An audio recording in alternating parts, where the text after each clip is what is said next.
Bermuda Triangle, Devil's Triangle, Hoodoo Sea. Numerous ships and planes have vanished without a trace here, claiming thousands of lives. The Bermuda Triangle is a relatively recent sensation. As of the late 1940s and early 1950s, no one would have even thought to utter these now magical words, let alone write anything on the subject. The first to use this term was an American named Jones, who published a small pamphlet titled Bermuda Triangle. It was published in 1950 in Tampa, Florida, and was only 17 pages long, illustrated with 6 photos. However, no one paid much attention to it, and it was forgotten. The revival came only in 1964, when another American, Vincent Gaddis, wrote about the Bermuda Triangle. An article spanning a few pages titled The Deadly Bermuda Triangle was printed in a well-known spiritualist magazine, Argosy. Later, after gathering additional information, Gaddis dedicated an entire chapter to the Bermuda Triangle in his very popular book, Invisible Horizons. Since then, the Bermuda Triangle has constantly been the center of attention. The triangle is located in the western part of the Atlantic Ocean, near the shores of North America, about 650 miles east of the USA. The area of the ocean between Miami, the boundaries of the Bermuda Islands, and Puerto Rico forms a triangle on the map. Scientists have tried many times to prove that there's no mystical mystery, but rather just a natural area of heightened danger, like many others around the world. Dozens of expeditions have ventured into this mysterious region of the Atlantic Ocean. Countless hypotheses have been proposed and numerous books written. Yet, the mystery of the Bermuda Triangle remains unsolved. What does this phenomenon truly represent? Literature mentions a vast number of Bermuda Triangle victims. The oldest documented case is the disappearance of 30 gold-laden caravels in June 1502. 3 of them returned to their port of departure many hours later, explaining that they couldn't handle a storm.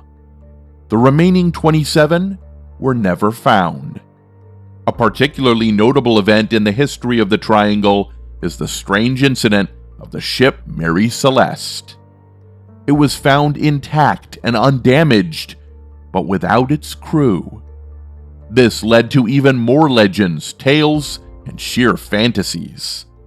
Everything that happened with the Mary Celeste remains unexplained by scientists to this day. On November 7th, 1872, the ship Mary Celeste, commanded by Captain Benjamin Briggs, set sail from New York, heading for Gibraltar. The crew consisted of 7 members, plus the captain and his family. The main cargo was industrial-strength alcohol, and food supplies were set for 6 months of travel. The captain took his wife and daughter on the journey, wishing to show them the beauty of the ocean. However, the ship never arrived at its destination. The brigantine mysteriously disappeared near the Azores Islands. A month later, it was listed as missing, and those on board were declared dead. However, soon after, a cargo ship spotted the Mary Celeste sailing with all its sails up. The captain of the cargo ship peered through a telescope and noticed no one on deck, and the ship's wheel was spinning freely. The captain decided to send a boat to personally inspect the ship. Accompanied by a group of armed soldiers, he boarded the Mary Celeste. All rooms were empty, yet all belongings, property, and money were in place. Everything indicated that the crew had been there not too long ago. The ship had no holes, and all the cargo was intact.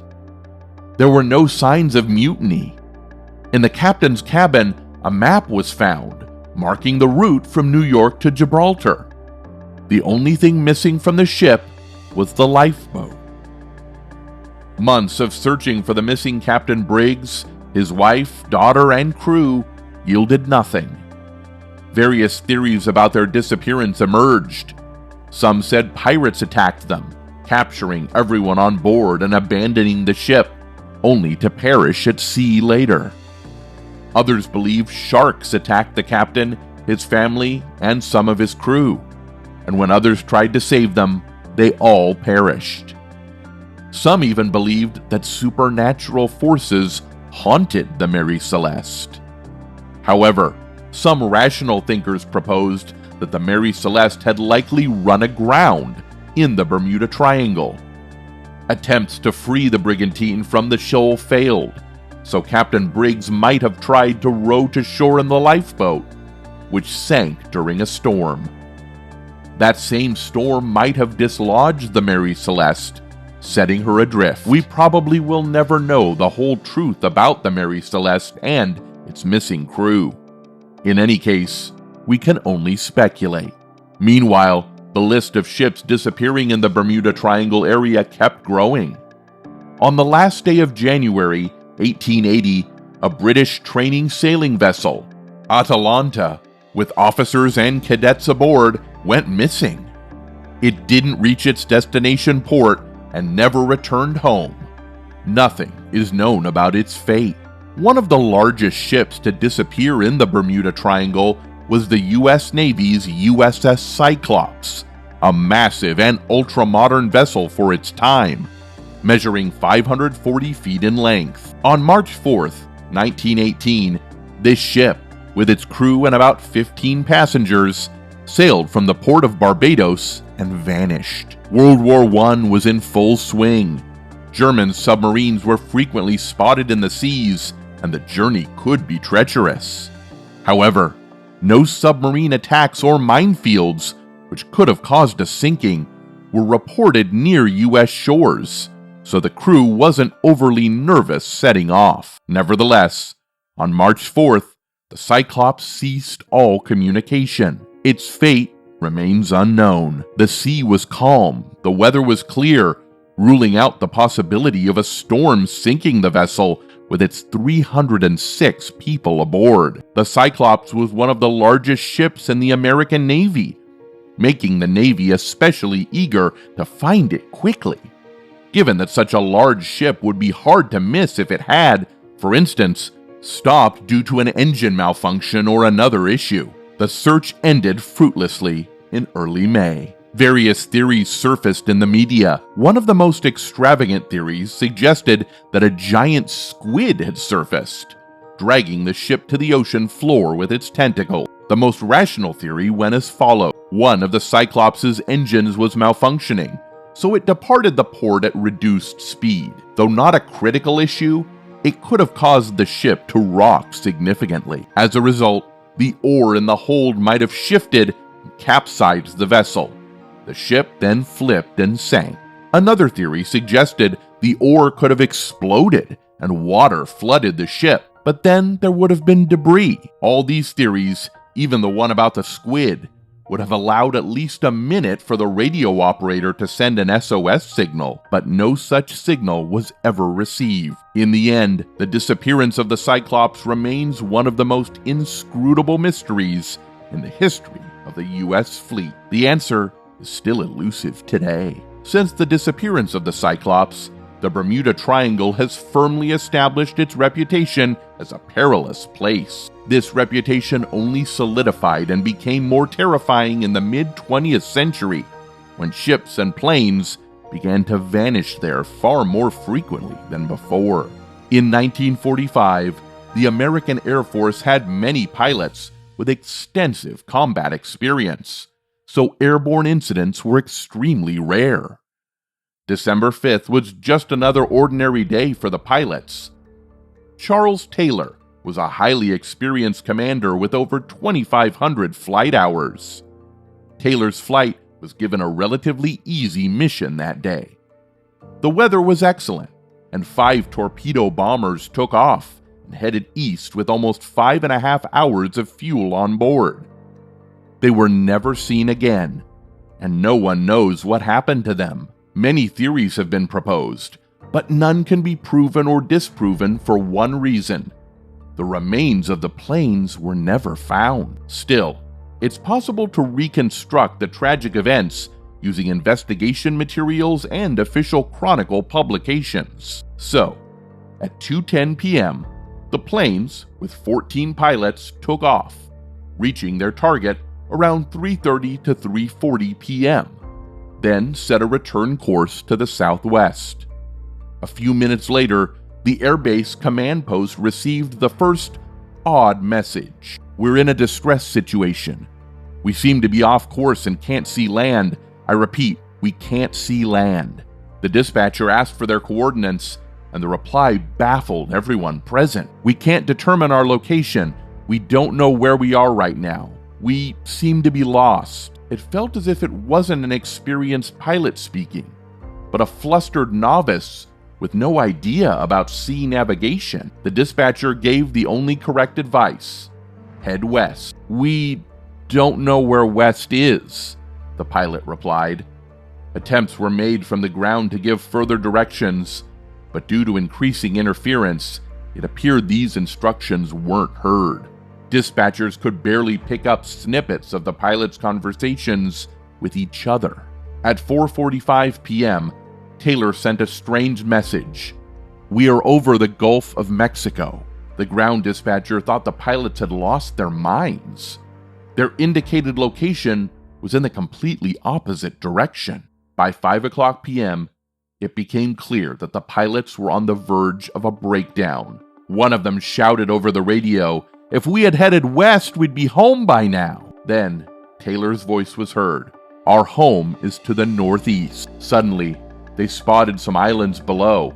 "There's land beneath us. It's uneven terrain." But those sent out to search for Taylor and his squadron returned empty-handed. Another plane vanished during the search operation. There is still debate about Taylor's last word. Ham radio operators managed to pick up a peculiar phrase: "It seems like we're descending into white waters." After this incident, more sad tales began to emerge. Exaggerations, half-truths, and downright lies started to emerge, attributing ships that sank for common reasons or in entirely different places to the mysterious triangle's casualties. Of the actual documented disappearances, only about 10 to 15% are genuinely associated with the area. It's nearly impossible to sift through these cases since the mysterious triangle leaves no witnesses. However, if one attempts to analyze the tape recordings, radar evidence, and search service reports, some clarity might emerge. So, how do people explain the disappearance of Taylor's squadron? The first and primary conclusion from everything that has been heard is that the pilots encountered something strange in the air. Only this can explain the panic and the inexplicable disorientation in a standard situation. The ocean looks weird, the water turned white, the instrument's needles are jumping. Admittedly, this list might scare anyone, but not experienced pilots who surely have been in extreme situations before, found the correct course, and made the right decisions. Moreover, they had a great chance to return to the coast. All they needed to do was turn west, and the planes would never have missed the massive peninsula. Where were the crew actually? It seems they futilely searched for land to the west, ran out of fuel, made a water landing, and sank, while they continued to be extensively searched for in the east. Indeed, in 1987, at the bottom of the Gulf of Mexico, one of the missing planes was discovered. It's possible the other 4 planes might be somewhere nearby. The question arises, how could the planes have moved unnoticed such a vast distance, almost 435 miles to the west? Several years after that truly astonishing disappearance, on February 2nd, 1953, just north of the Bermuda Triangle, an English military transport plane was flying with 39 crew members and military personnel on board. Suddenly, communication was lost, and the plane did not return to base at the expected time. a cargo ship sent to the presumed crash site found nothing. There were strong winds, slight waves at sea, but no oil spills or debris related to a crash were ever found. Exactly a year later, almost in the same spot, a U.S. Navy plane disappeared with 42 passengers on board. Hundreds of ships scoured the ocean in hopes of finding even a trace of the plane, but again, all their searches were fruitless. Nothing was found. 1963 was a particularly mysterious year for disappearances. It began with the cargo ship Marine Sulphur Queen, equipped transporting molten sulfur. It was traveling from Virginia to Texas. It vanished near the southern part of the Florida Peninsula for sending a routine standard radio message that alarmed no one. The result of the search efforts turned up only a few life jackets. The Coast Guard initiated an investigation. Much was said and written about this disappearance and the investigation that followed. Though many theories were proposed, what actually happened to the ship remains unknown to this day. The strangest aspect of these disappearances was that, during the searches, remains of the victims were never found. It would seem that the bodies of those who perished would wash ashore after a shipwreck. But this never happens in the Bermuda Triangle area. The absence of the bodies is particularly perplexing since most of the disasters likely occur near the coast. Mysterious disappearances also occurred in the 1970s. In 1971, the cargo ship El Caribe went missing. This list, which already includes truly large ships and airplanes, can be expanded with the loss of the large cargo vessel Anita.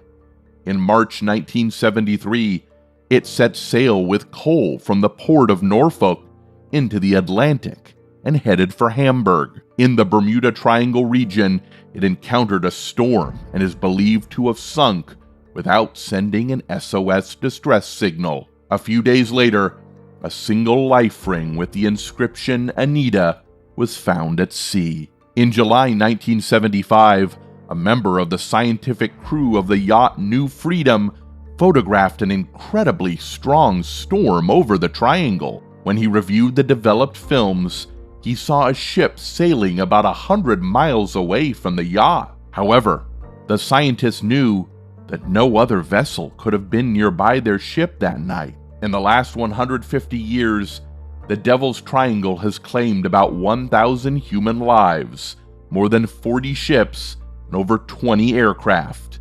And this is just an approximate count, as the bodies of the victims were never found. Until the late 1940s, each disappearance was considered merely an individual mysterious event, with no connection to other similar cases. Eventually, there was a need to establish certain patterns. Far too many ships and aircraft disappeared under similar circumstances in a relatively small, narrowly defined area of the ocean. Those who conducted investigations were stubborn and refused to recognize the obvious connection between all these phenomena. It took quite some time before they finally admitted that the region itself harbors something wrong. Attempts to explain the phenomenon of the Bermuda Triangle have been made in dozens of books and hundreds of articles. One theory attributes the high seismic activity of the region. The Atlantic witnesses up to 50,000 underwater earthquakes a year. A popular theory is methane eruptions, proposed by marine geologist Alan Judd from the University of Sunderland. He believes that methane seeping from the seafloor might be the culprit. The remains of dead organisms settling on the ocean floor, decompressing into chemical elements, release hydrogen sulfide methane. Under the pressure of a vast thickness of ocean water, gases are dissolved, much like, for instance, carbon dioxide is dissolved in a sealed bottle of champagne. This assumption, in his opinion, explains the mystery of the ships and aircraft vanishing without a trace. When an explosion occurs, a large amount of methane is released, decreasing the water's density so much that ships sink in seconds, and people, even wearing life vests, sink like stones. When methane reaches the water's surface, it rises into the air and poses a danger to aircraft flying in that area. According to researchers, In the southern part of the triangle, roughly between Florida and the Bahamas, there are about 60 stormy days a year. This means that storms occur approximately every 5th to 6th day. Further north, the number of stormy days per year increases to 80. Here, storms occur almost every 4th day, although not all storms are strong enough to pose a threat to ships or aircraft. Still, storms aren't a light breeze, and encountering them promises nothing good, especially for smaller vessels. In the Bermuda Triangle area, there are frequent and extremely dangerous tropical cyclones. A tropical cyclone is what's called an atmospheric depression, where wind speeds often exceed 70 to 89 miles per hour, and gusts can be more than 179 miles per hour. Tropical cyclones are among the most terrifying natural disasters. Many victims have fallen to them. The Bermuda Triangle is one of the world's largest areas affected by such cyclones. The mystery behind the disappearance of countless ships, airplanes, and people in this area remains unsolved. Various hypotheses continue to emerge, each more mysterious than the last. Skeptics continue to debunk the myths, explaining the disappearances with the strong currents of the Gulf Stream, which can sweep sailors out into the open sea. But for some, this isn't enough. There are many places with strong currents and navigational challenges. So why do so many incidents happen specifically in the Bermuda region? Every era has its obsession. In the 1950s, it was UFOs. Thus, early disasters in the Bermuda area were blamed on extraterrestrials, who, according to some people, settled at the bottom of the sea and prevent anyone from getting too close to their home. Others believe the phenomenon is due to the lost city of Atlantis, submerged thousands of feet below. Legend has it that Atlantis used electric energy crystals, which are still active today. They emit energy beams that disable machinery. Divers searching for sunken Spanish ships with gold often found other objects: fighter jets, private airplanes, and ships. Some researchers believe that certain disappearances in the Triangle are related to unexploded bombs dropped by the U.S. Air Force during World War II drills. Furthermore, based on the study of shipwrecks, it can be concluded that hundreds of ships hit reefs and were swallowed by silt carried in large quantities by currents in the Gulf of Mexico. There's so much silt that it can even hide huge ships lying on the ocean floor. This might explain the undiscovered wreckage of ships and airplanes. All we can do is hope that one day the mysterious secret of the enigmatic triangle will be unveiled. What's your perspective on the mysteries surrounding the Bermuda Triangle? Share your thoughts in the comments below. At this point, we get to the end of our video. We hope you enjoyed it. Make sure to subscribe to the channel and hit the bell icon and give this video a big thumbs up. This will only take a split second, but surely pump the YouTube algorithm to bring our videos to the top. See you in the next video.